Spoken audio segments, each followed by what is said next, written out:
Magandang gabi po sa inyong lahat. Allow me to recall what I shared during my induction. I'll begin with the words of Pope Benedict XVI, Veritas and Caritate, truth and charity.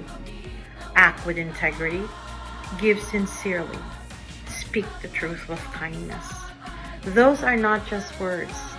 They light our vision, bind our unity, and move us to act for others as Thomasians.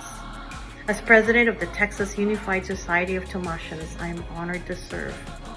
Since 2016, Texas UST has lived this motto, helping families here and in the Philippines who are affected by calamities, conducting medical, surgical, and dental missions, our recent one in Ilocos Sur, and supporting scholars of the Kalinga State University through Summer Lady of Texas and the Bagong Silang Texas Foundation.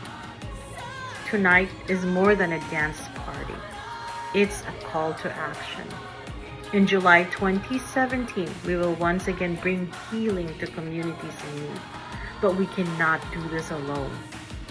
To our friends in Kababayans, sama-sama po tayong tulong, united in vision, united in service, united in truth and charity. Remember, truth without charity is cruelty, and charity without truth is flattery. Maraming salamat po.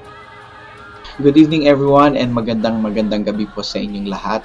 As the current Vice President of Texas UST, I've seen firsthand the dedication of our team.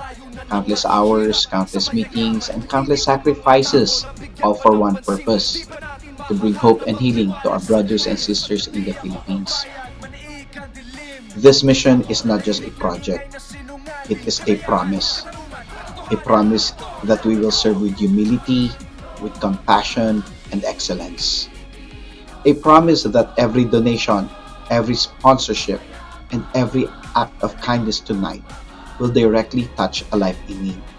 Kababayans watching this video, to our fellow Thomasians and non-Thomasians alike who are present tonight, and for those who are willing to share your blessings, hindi po namin ito magagawa kung wala kayo.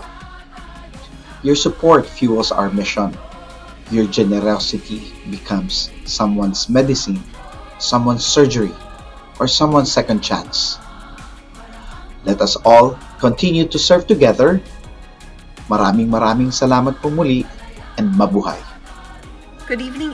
As Secretary, I have the privilege of witnessing the heart of this organization. The teamwork, the passion, the countless hours of preparation behind every event, including tonight's celebration.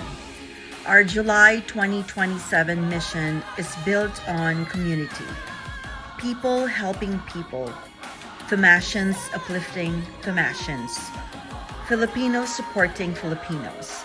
Tayo po ay nagkakaisa para sa isang layunin. Tonight, we invite you to be part of this journey. Support our mission, share our story, dance with us, celebrate with us, and help us bring healing to those who need it most. Together we unite, serve, touch. Together we make hope possible. A pleasant good evening to everyone. Magandang gabi po, and thank you for being here tonight. As the treasurer for Texas Unified Society of Thomasians, my responsibility is to ensure that every dollar entrusted to the organization is used wisely, transparently, and directly for patient care and outreach programs. Your contributions tonight will purchase medicines, surgical supplies, dental equipment, and essential tools that our volunteers will be bringing to the Philippines in 2027. Every gift, big or small, creates real, measurable impact. And I want you to know that our officers and volunteers from the US pay their own way. So your donation goes straight to the mission. Libu-libong kababayan po natin ang nababago sa inyong donasyon. When we unite, when we serve, when we touch lives together, miracles happen. Thank you for your contributions and for giving generously to the organization. Maraming salamat po. Don't